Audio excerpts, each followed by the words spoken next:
But in 1973, I mean, just so you know, I called every New York management. Now, you're not a New York management, but I'm just okay.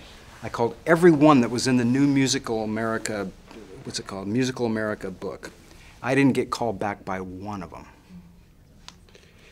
I would say that the cold approach is generally not very successful. Doesn't work. I mean, it didn't work at all. The best way to get noticed is to be recommended, and the recommendations that presenters tend to trust the most are those that come from from artists.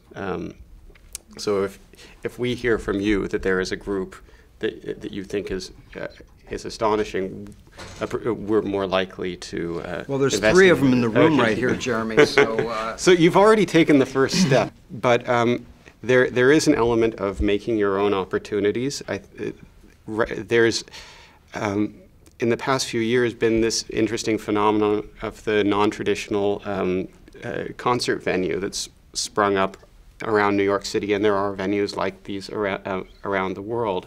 I'm thinking of places like Le Poisson Rouge and Galapagos that are looking for content, edgier content than most concert hall presenters are looking for. And you may not get as much out of it financially as you're hoping for, but the exposure that these gigs get you is significant and will work towards getting you a following.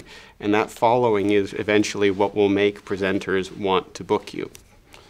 Because presenters are a risk-averse bunch, or we calculate our risks.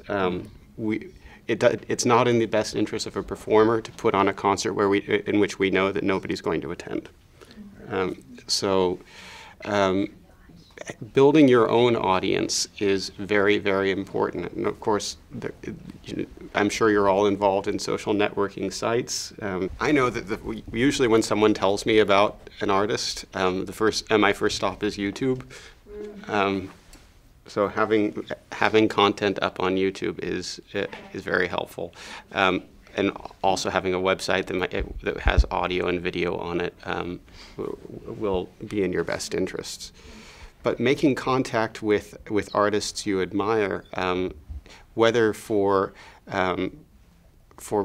projects that you'll work on together or for them to know who you are, is incredibly helpful, because that network of people will talk about you.